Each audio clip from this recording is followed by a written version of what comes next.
안녕하세요. 저는 20대 중반 여자입니다. 저는 치기공학과 전문대 졸업하고 병원과 연계된 작은 회사에 취직해 다니고 있는데요. 다행히 치과기공사 국가고시에 합격해 자격증이 있어 밥벌이는 합니다. 제가 하는 일은 흔히 병원에서 틀니 같은 보철물 본뜨면 저희 회사에서 이 모양에 맞게 만들어드리는 거랍니다. 그냥 보기에도 무서워 보이는 틀니나 치아 보철물을 틀어박혀 만들고 있지만 탁 터진 곳이 아니라 마음은 오히려 편합니다. 아직은 어린 나이라 갈 길이 멀지만 직업 특성상 연차가 쌓이면 나아지니까 그냥 이 길이 내 길이다 하며 살고 있습니다. 다행히 동네 틀리하는 야매 아저씨 치아본도 맡아서 시간 날 때마다 만들어 용돈벌이 하고 있는데 아저씨가 손을 다치시는 바람에 연이 닿아서 연결됐는데 자기보다 솜씨 좋다며 부탁하셔서 그나마 박봉은 좀 면했습니다. 고맙게도 제 사정을 잘 아시는 회사 사장님이 제 일감만 안 밀리면 상관없다고 봐주십니다.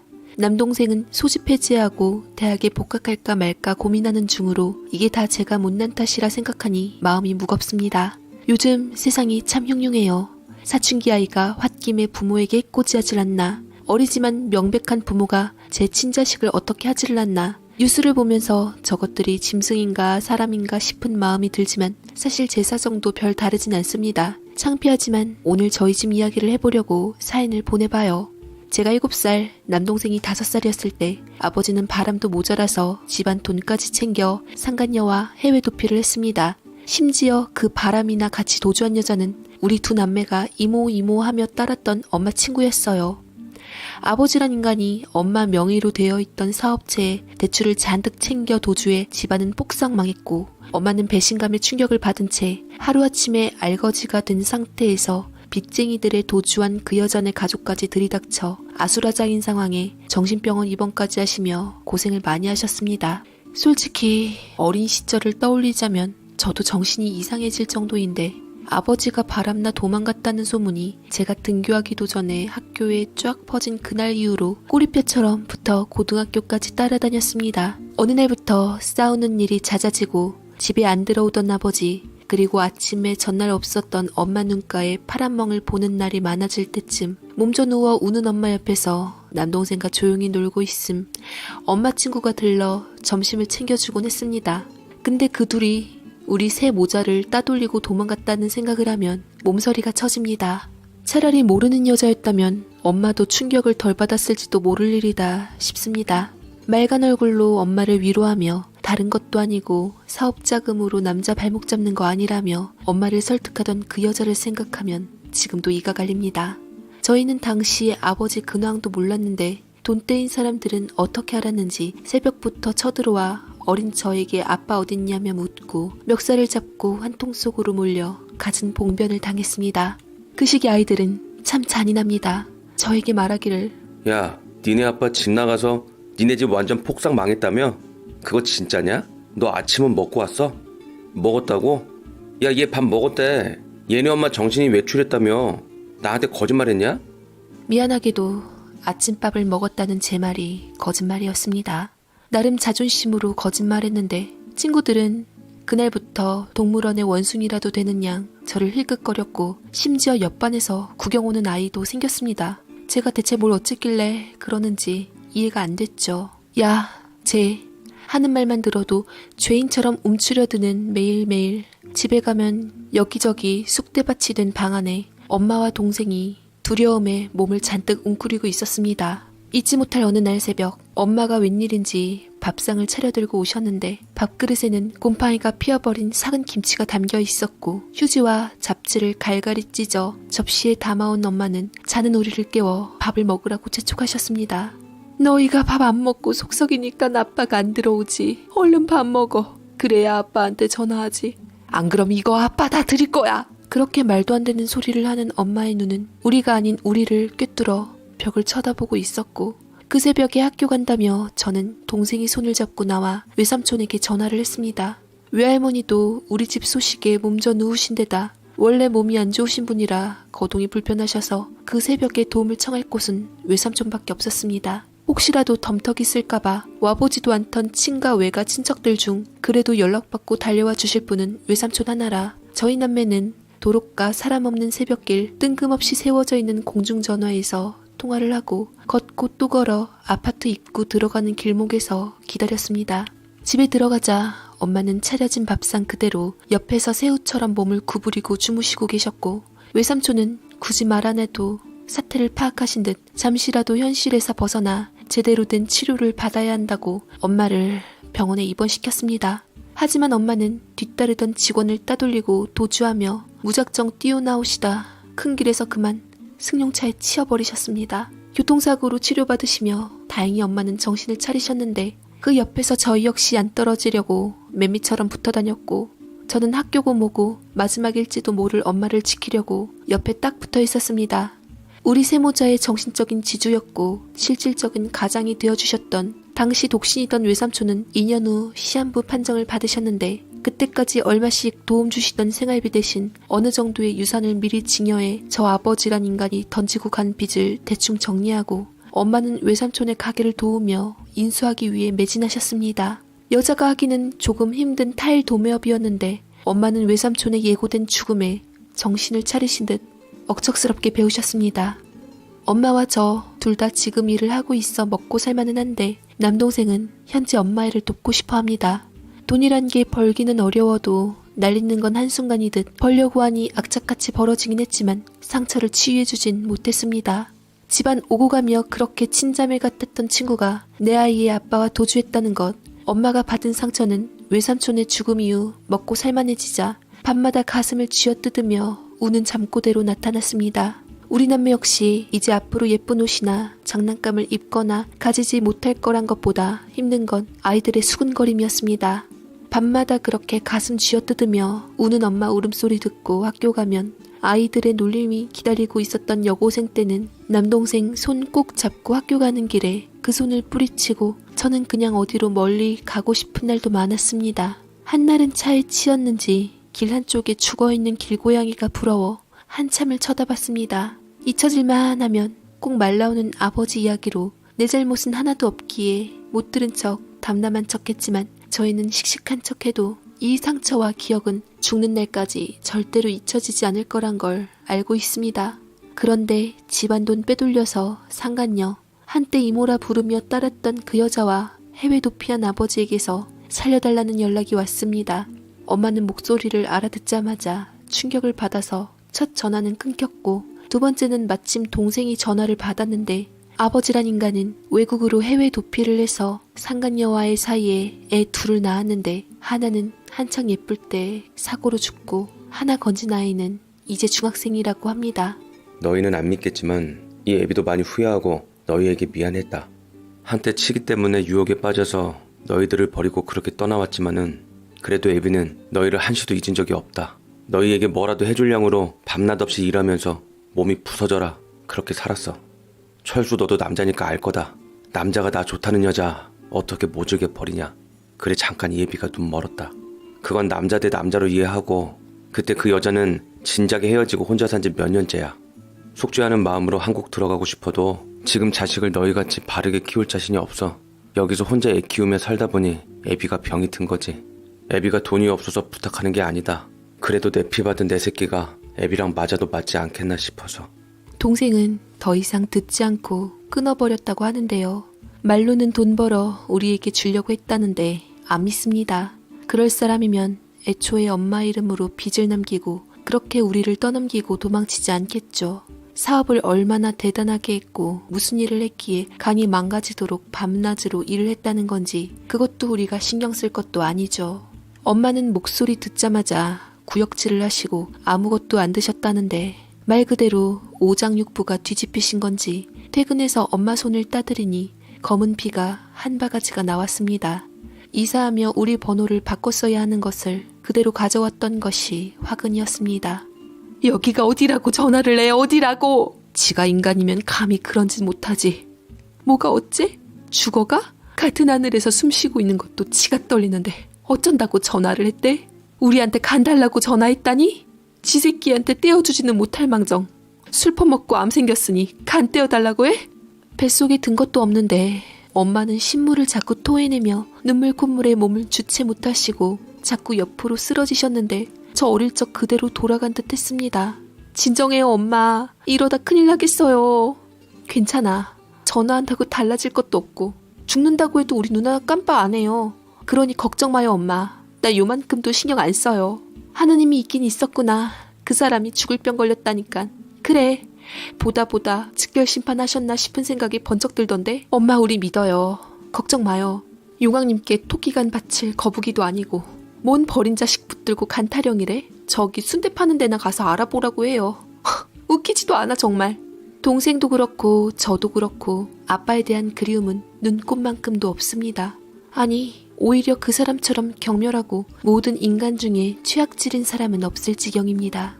정말이지 제 인생의 아빠란 존재는 저 7살 때 이미 저 세상 간 사람이며 엄마 친구와 도망간 1년도 의리도 없는 자가 내 아버지라고 생각하면 치가 떨립니다. 끝까지 우리 새 모자 굶어 죽으라고 친구인 척 가장한 내연녀시켜 빚을 엄마 이름으로 남기고 나와 동생 돌반지까지 싹싹 털어간 애비 자격 없는 작자가 다른 여자에게서 버젓이 애까지 낳아놓고 무슨 낯짝으로 전화를 했을까. 동생에게 듣자마자 머리가 멍했습니다. 저는 아빠에 대한 기억이라고는 악쓰는 소리, 한숨 소리, 그리고 친구들에게는 아빠 바람나 도망갔다고 놀림받고 빚쟁이들 들이닥쳐 동생과 구석에 박혀서 떨다가 신방바닥 그대로인 바닥에 청소도 못하고 그냥 그 바닥에서 새 식구가 무너졌던 기억밖에 안 납니다. 아빠란 인간 때문에 정말 죽고 싶을 만큼 힘들고 고통받았던 기억밖에는 없습니다. 그런데 자기 목숨만은 살려달라고 비굴하고 뻔뻔하게 간 내놓으라고 전화를 하다니요. 엄마는 아직까지도 파들파들 손을 떨고 계셨고 저는 죽을 끓여 챙겨드린 후 의논을 했습니다. 저와 달리 동생은 또 남자라 어떨까 싶어 걱정이었는데 결론적으로는 그냥 저와 제 동생은 그 사람이 죽든 말든 신경 쓰지 않기로 했습니다. 간이고 뭐고 일단 동생은 기억에도 없던 아버지라는 존재의 등장에 충격받은 듯 했습니다. 저는 사업했다고 했고 망했냐는 이야기 없으니 알아서 수술하겠거니 동생이 전화를 끊어 이후 이야기를 듣고 안 듣고 중요할 것도 아니다 싶었습니다. 저와 동생이 숱하게 듣고 자란 애비 없이 자란 티가 여기서 나오나 봅니다. 자기가 사람이라면 살려달라 잘못됐다 비굴하게 굴기 전에 우리에게 아니 엄마에게 사과부터 해야 하지 않나 하는 게 제 생각입니다. 우리는 바라지 않지만 엄마 어떠냐 아픈 곳은 없냐 이 빠른 소리 하나 없이 양심도 없이 어쩌면 입 싹 씻고 자기 살려달라고 미주알 고주알 읊은 것인지 제가 받지 않아 뭐라고는 못하지만 기분이 영 좋질 않았습니다. 저나 동생 유전자 반이 이 사람 거라는 이유로 이렇게 파렴치하게 요구한다는 것도 어이없고 바람피고 돈 빼돌려 도망간 그 본성 그대로 뻔뻔하게 이제와 간 내놓으라니 내 몸에 이 사람 피가 흐른다는 게 토악질이 났습니다. 저나 동생 못 먹고 못 살아서 그렇게 튼튼한 체질들도 아니고 둘 다 평균보다 작은 데다 체중 미달로 헌혈 불가할 정도로 말랐습니다. 정상적인 부모라면 자식이 간을 내어준다고 나서도 거절하는 게 부모 아닌가요? 자기가 부모 도리를 한 것도 아니고 저희 세 식구 버리기 전부터 가정에는 무관심했고 아빠 노릇 잘하던 것도 아니었는데 뻔뻔스럽게 그런 이야기를 하니 기가 막혔습니다. 양심이 있다면 혼자 죽어가야 합니다. 아무리 살고 싶어도 아무리 죽음이 두려워도 사람이라면 차마 우리에겐 연락을 안 해야 합니다. 사람이라면 우리에게 연락을 못 합니다. 그런데 저는 사람 자식이 아니었나 봅니다. 어느 날부터 동생 낌새가 이상하다 싶었는데 못 보던 스마트폰에 갑자기 복학 준비하겠다고 나서더니 못 보던 신형 노트북을 두들기고 있었습니다. 친구에게 싸게 샀다는데 저는 엄마처럼 어수룩하지 않았습니다. 동생에게 편의점 같이 가자고 밖으로 불러내 말해보기로 했습니다. 솔직히 말해봐 철수 너 그거 어디서 났어? 네가 산 거 아니지? 네 통장 잔고 내가 뻔히 아는데 거짓말할 생각 말고 말해. 누나 일단 화내지 말고 들어. 나 아빠 만났어. 아빠 한국에 들어와 계셔. 얼굴이나 한번 보려고 만났어. 나는 아빠 얼굴 기억이 안 나서 그래서 만났는데 시커멓더라 정말. 다 죽게 생겼어. 보자마자 내 손을 붙들고 우는데 가슴이 미어지더라고. 이 사람이 내 아빠구나. 그런데 만나자마자 돌아가시는구나 생각하니까 이 가슴에 돌덩이가 얹은 것 같더라고. 다 잘못했대. 어쩌다 보니 그렇게 되셨다고. 얼마나 소가리를 하셨으면 암이 생겼겠어. 아빠 말대로 우리 챙겨주려고 정말 열심히 일했나 봐. 나 선물 사주시는 거 봐. 수술비고 뭐고 돈은 아쉽지 않대. 나 걱정 말고 공부하라고 하시더라고. 그런데 돈이 무슨 소용이야. 자식 잃고 건강도 잃었는데. 아빠 소리가 잘도 나오네. 강철수, 정신 차려. 너 어릴 적이라 기억 못하나 본데 우리 고아될 뻔했어. 엄마는 지금도 그 사람 목소리만 듣고도 기아 마시는데. 아빠? 그래서 너가 할 말이 뭔데? 너도 남자니까 이해하니 많이 하던데 너도 남자라 바람피고 도망간 게 용서가 돼? 야, 그거 다 엄마 돈이야. 그거 갚느라 너와 내가 요 모양이고. 그래서 뭘 어쩌겠다는 건데? 이거 엄마에 대한 배신이야, 강철수. 너가 엄마 자식이면 뒤로 그 사람 만날 생각도 못해. 어쩜 너는 그래? 심장이 뒤집힐 것 같은 분노 속에서도 저는 남이 들을까 최대한 목소리를 낮춰 화를 냈습니다. 사실은 힘이 쪽 빠져나가 힘이 없어서였지만 말이죠. 제 동생도 역시 아버지 자식인가 봅니다. 핏줄 땡긴다, 피는 물보다 진하다, 이 말 실감했습니다. 엄마 옆에 놔두고 단지 아버지란 이유로 이렇게 한순간에 휩쓸릴 수 있구나. 허탈했습니다. 드릴 거야. 내가 준다고 했어. 불쌍하잖아. 이제 만났는데 아빠 죽으면 뭐야. 나 아빠 살리고 아빠가 지원해주는 학비로 보란듯이 성공해서 엄마랑 누나랑 호강시켜 줄게. 좋잖아. 자기가 잘못한 거 돈으로 갚겠대. 그럼 우선 살려줘야지. 나도 아빠 사랑받고 싶어. 애비 없다는 말 이젠 더 이상 듣기 싫다고. 야, 막말로 우리가 애비 없다고 욕먹었냐? 그 인간이 여자랑 바람나서 돈 챙겨가지고 도망가서 욕먹었지? 설마 했더니 너 미쳤구나? 야, 우린 엄마 자식이야. 그 인간이 아빠로서 해준 건 아무것도 없어. 너 아무리 건강해도 그런 이식 수술이 쉬운 건 줄 알아? 그러다 너 잘못되면 어떡할 건데? 비리비리 말라서 힘도 없는 게 무슨 간기증이야. 이거 진짜 제정신 아니네. 무슨 아버지란 게 20년 만에 나타나 자식들한테 그런 행패야? 야, 너는 그런 인간이 아빠같이 보이든? 그만해. 나 성인이고 이미 검사 다 했어. 나 아빠 잡을 거야. 내가 살려서 자식 노릇 할 거야. 그리고 아빠한테 못 받은 사랑 다 받아낼 거야. 그 같이 도망간 여자하고 진작 헤어져서 엄마한테도 충분히 이어질 수 있어. 저는 머리가 어질해서 무릎이 탁 꺾였습니다. 그대로 털썩 제가 주저앉았는데도 동생은 절 위아래로 흘겨보더니 그냥 들어가 버렸습니다. 미쳐도 단단히 미친 게 틀림없었습니다. 철수쟤는 확실히 아버지란 인간 자식이 맞나 봅니다. 횟가닥 뭐에 꽂혔는지, 지가 하려는 일이 뭔지도 모르고 지가 뭐라고 그 사람을 살리겠다는 건지 듣자마자 기절하고 정신 놓을지도 모르는데 엄마에게 말할 수도 없고 환장하겠더라고요. 혹시라도 동생에게 무슨 일이 생기면 어떻게 해야 할지 저는 생각할 겨를도 없이 터져나오는 울음으로 그날 밤을 보낸 것 같습니다. 회사에 출근해 일을 하자니 작업이 안 돼서 손톱이 갈라져 피가 나는데도 아픈 줄 모르고 있다가 절 발견한 사장님이 이대로 작업하다 사고 난다며 쉬라고 하시기에 에라 모르겠다 싶어 붙들고 하소연을 했습니다. 듣고 있던 사장님은 제가 참아하지 못할 욕을 대신 해주시며 혼자 고민하지 말고 엄마께 이야기를 하라고 하셨습니다. 영희야, 나도 그런 이식 수술 같은 것은 잘 모르기는 한데 그게 참 만만치 않은 거다. 너 생각 잘해야 한다. 그 인간은 어쨌든 살려고 발버둥 치는 모양인데 솔직히 내가 아버지 된 입장에서 그 인간 진짜 무서운 인간이야. 어디 나 살자고 내 새끼한테 그런 부탁을 할 수가 있냐? 난 생각도 못한다. 그저 내 엿보고 내 죄다 여기며 마지막을 준비해야지. 그렇게 해서 살아나면 발이나 뻗고 자겠냐? 난 생각도 못한다. 의사 실력이 아무리 좋아도 자기 가족 수술은 못한다더라. 그리고 주는 사람도 후유증 엄청 날 거야. 그게 지가 주겠다면야 말릴 수 없지만 철수 그 자식은 뭘 알고 나서는 건지 모르겠다. 가족이라고 그게 다 맞는 게 아닐걸? 애비사랑 못 받고 자라서 관심 두니까 뭣도 모르고 냅다 덤비는 것 같은데 무작정 감추려들지 말고 부모 자식 일에 엄마 따돌릴 생각 말아라. 뒷감당은 다 네 엄마 몫이다. 내가 보기에 너희 엄마 강한 사람이야. 어쨌든 이렇게 너희들 키워냈잖아. 약한 사람은 진작에 꺾였어. 너희 엄마 강해. 쓰러지기는 해도 꺾일 사람은 아니야. 말해라. 철수가 일 저지르기 전에 다리 분질러 앉혀서라도 말리고 그 인간 말이 맞나 안 맞나 확인도 해봐. 살려고 뭔 소리를 못해. 오늘은 집에 가. 나 혼자 해도 충분하니까.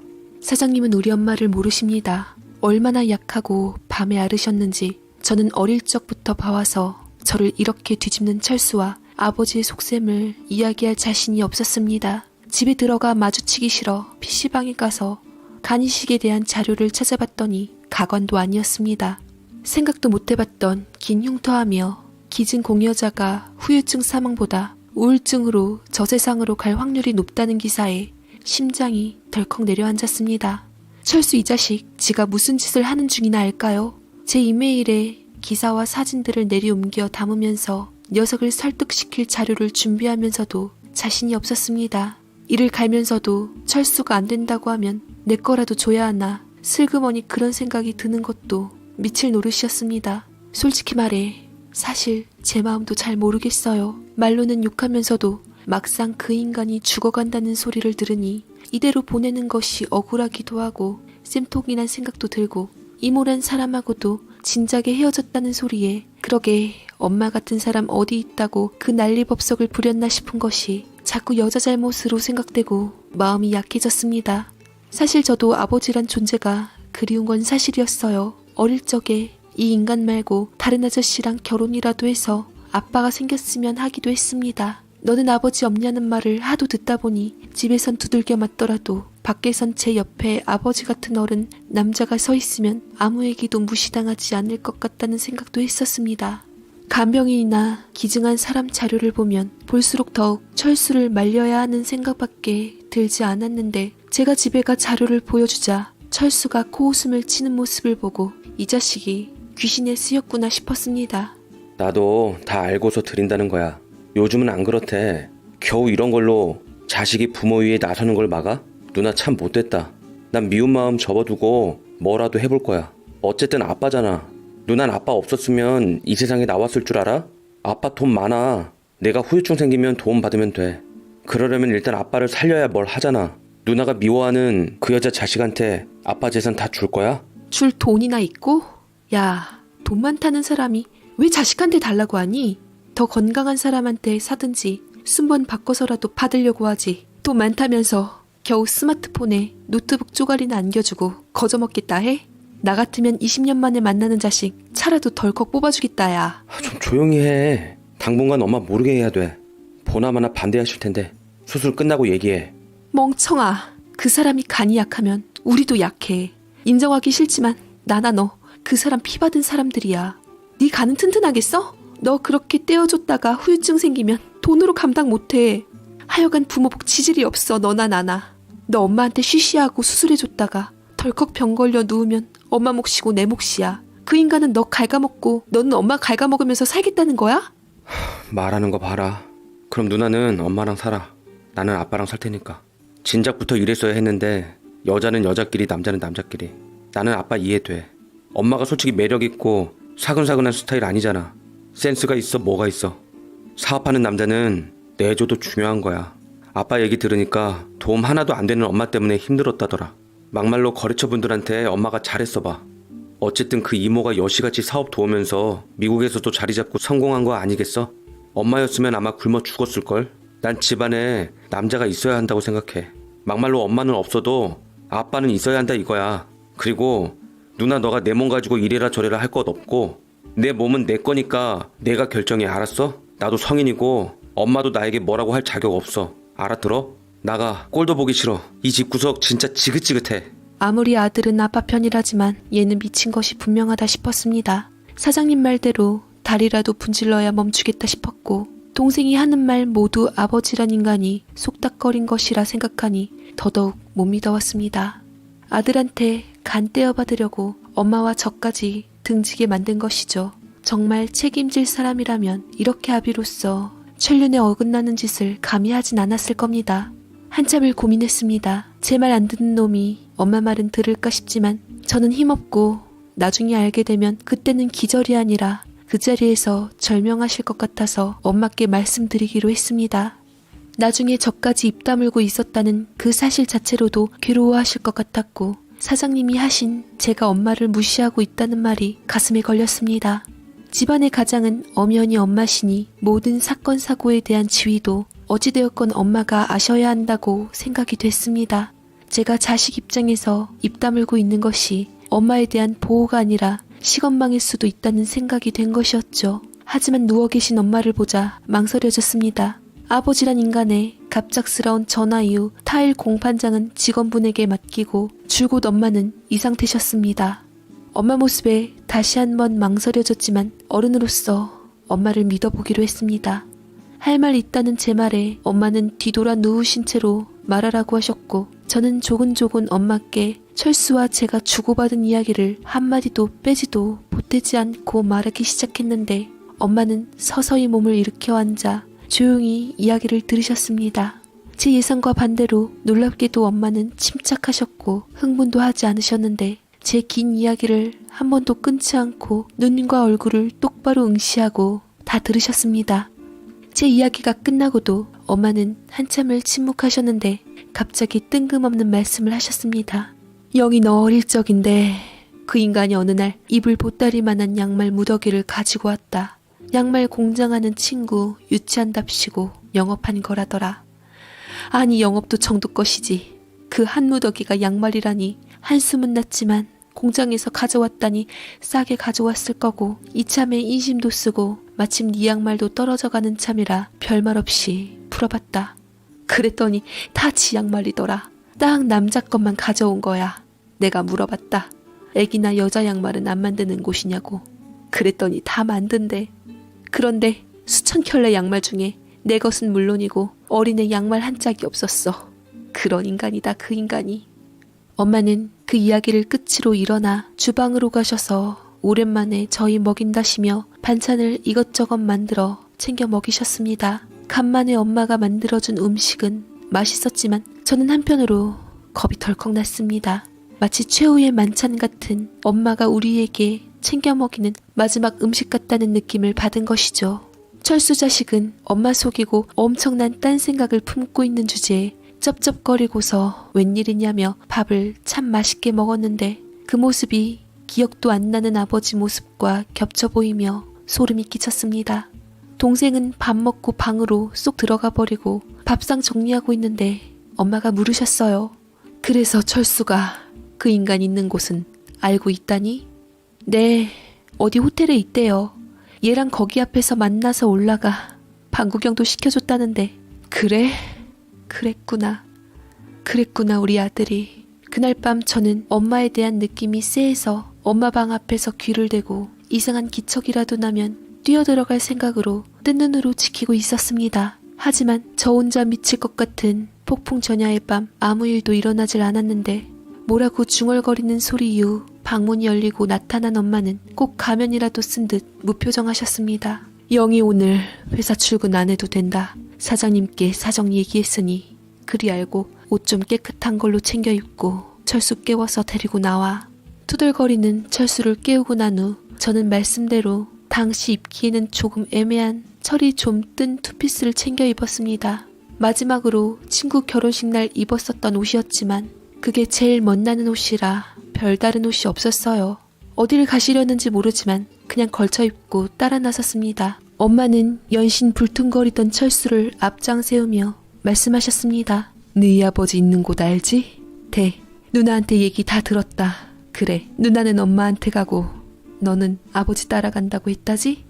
그래라, 내가 정식으로 네 아버지한테 너 넘겨줄 테니 그 이후로 간을 빼주든 심장을 떼주든 네 마음대로 하거라. 엄마가 이렇게 말하니 기세에 눌렸는지 얼떨결에 아빠가 있는 곳을 순순히 불러줬습니다. 그리고 뒤에서는 철수 이놈이 눈을 부라리며 지 팔꿈치로 제 명치를 가격하는 바람에 순간 죽는 줄 알았습니다. 아버지란 인간이 나타난 이후 철수까지 이상해지면서 안 보이던 모습을 보이고 제 동생이 아닌 것 같았습니다. 아버지가 있는 곳에 도착했을 때는 아침 7시 반이었어요. 엄마 말을 따라 움직였을 때는 경황 없어 몰랐는데 이 시간에 뭘 하시려는지 짐작도 안 갔는데 주저없이 내려서는 차키를 넘겨주시고는 바로 안으로 들어가셔서 엘리베이터를 타고 일사천리로 휘휘 저희를 앞질러 아버지란 사람이 있다는 방으로 돌진했습니다. 배를 누르고 미적거리며 따라간 철수를 붙들어서 도어 스코프 구멍 앞에 세우고는 연신 배를 누르고 발로 차셨습니다. 졸음에 겨운 누구냐?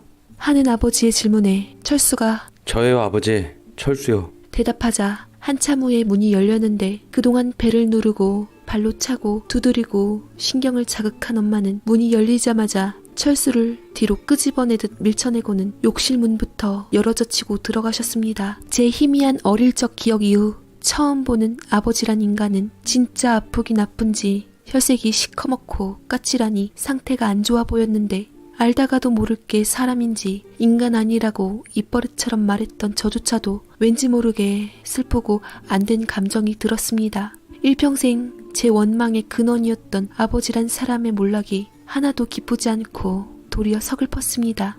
하지만 이 감정은 오래가지 않았어요.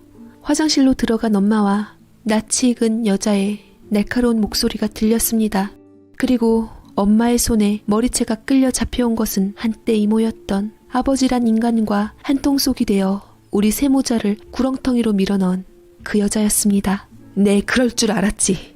진작에 헤어졌다고? 이 인간한테 돈이 있는 한 떨어져 나갈 것이 아니란 건 내 안다. 너만 나를 안다고 생각했니? 나 역시 너희 둘 다 빠삭해. 철수 잘 봐라. 이 여자가 네 아버지 여자, 아니 엄마 친구로 어릴 적 나 대신 너 안쓰럽다고 밥 차려준 이모다. 니들이 그 짓을 하고도 다시 작당해서 내 새끼 간 빼내려고 뚜쟁이질 한 모양인데 어디 두고 보자. 잘 보거라 강철수.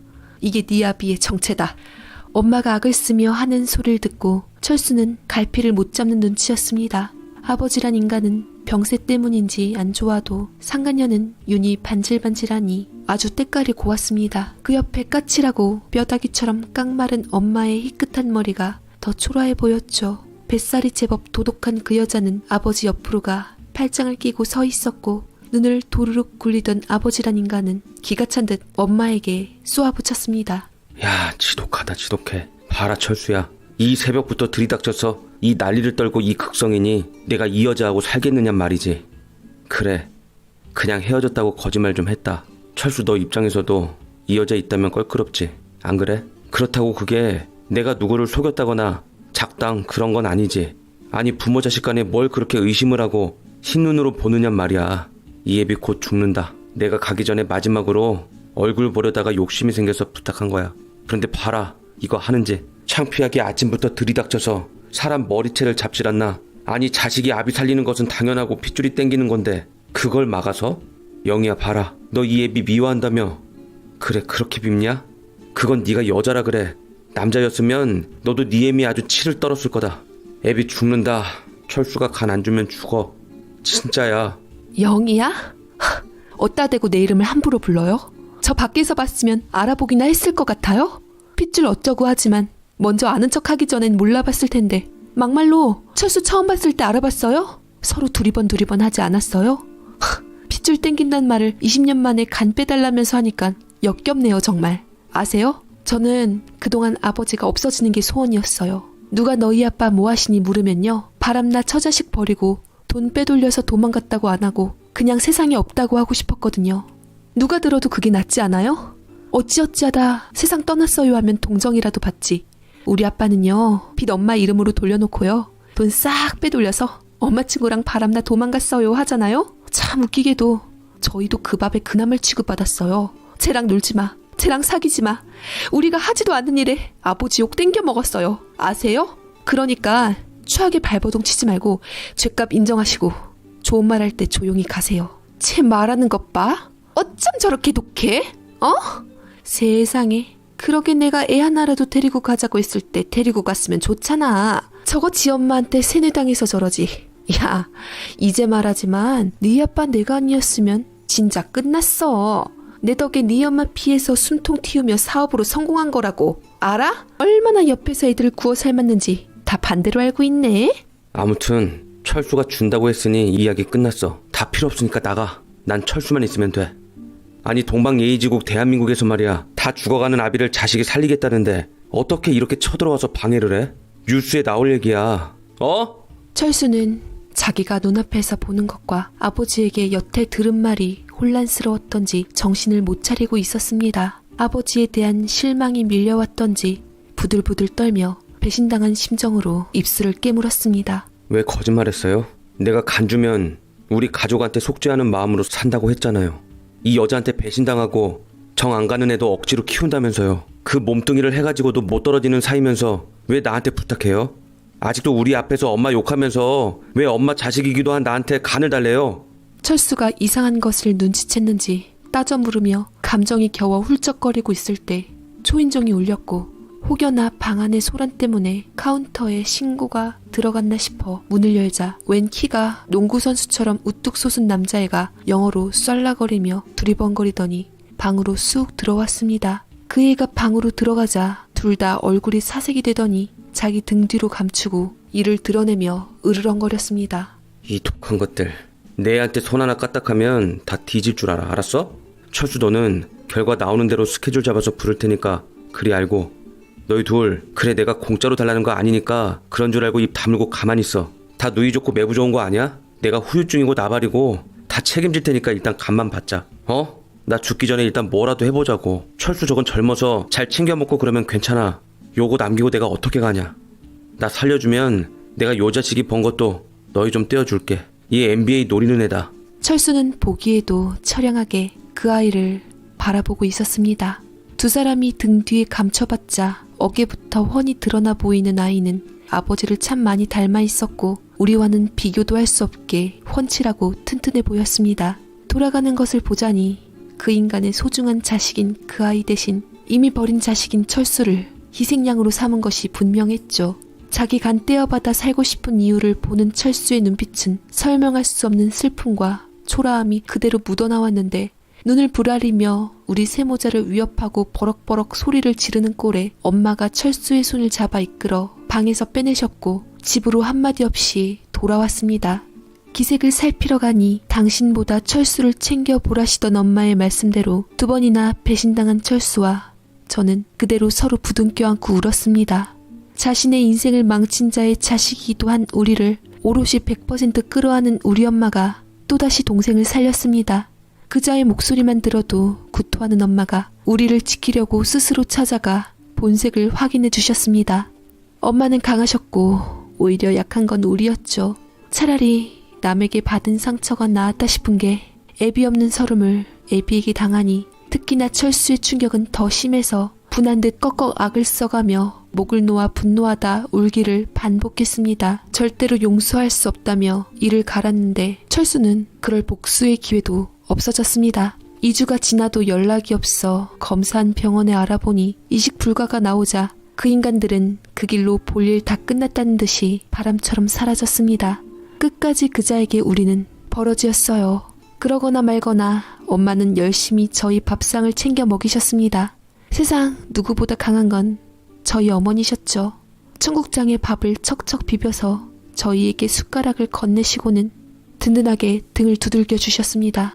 결국 내 아들 내미를 지킨 데다가 덕분에 그 요사스러운 것 머리채도 잡아봤으니 내가 이긴 것이고 철수 역시 그 인간이 꼬시려고 선물이냐 못이냐 몇 개 쥐어줬으니 손해는 없고 우리 영희도 이제부터 그 인간 욕할 때 얼굴 선명하게 떠오를 테니 가슴 안 답답해서 손해본 것 없고 다 잘된 일로 치고 밥이나 맛있게 먹자 하시며 죄송하다고 고개를 떨구는 철수의 말에는 한사코 인자한 얼굴로 괜찮다 하셨습니다. 철수 네 잘못 하나 없다. 네 말대로 그게 부모 자식이야. 그걸 이용해 먹은 그 인간이 못된 것이지. 자식된 마음에 너는 그럴 수 있다. 나는 남남이지만 너는 아니잖아. 그럴 수 있어. 마음에 담아두지 말고 털어버려. 결국 그 인간이 원하는 것을 못 얻었으니 됐다. 우리도 아무것도 빼앗기지 않았으니 됐고 그냥 못된 꿈 꾼 거야. 어쨌거나 내 새끼들 확실히 나를 더 닮았나 보네. 그 인간하고는 잘 안 맞는 게 춘대도 못 가져갔어. 하며 씩 웃으셨습니다. 이제와 철수가 짓거린 소리를 되짚어 좋을 것 없다며 엄마는 배신감이 아니라 오히려 그 이후로 더 끌어안는 방법으로 저희를 다독이셨습니다.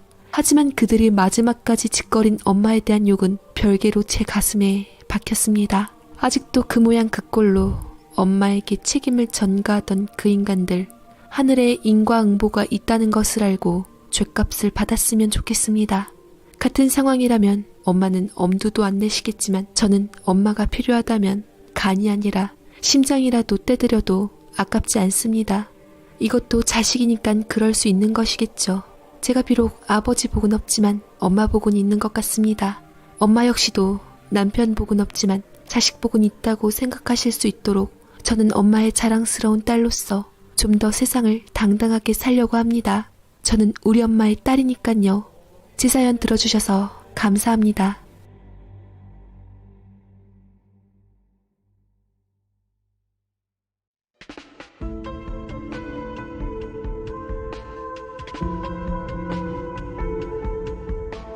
사연 읽어주는 연인이었습니다. 오늘도 저희 채널을 방문해주셔서 진심으로 감사드리고 저희는 또 다른 사연으로 찾아뵙겠습니다. 감사합니다.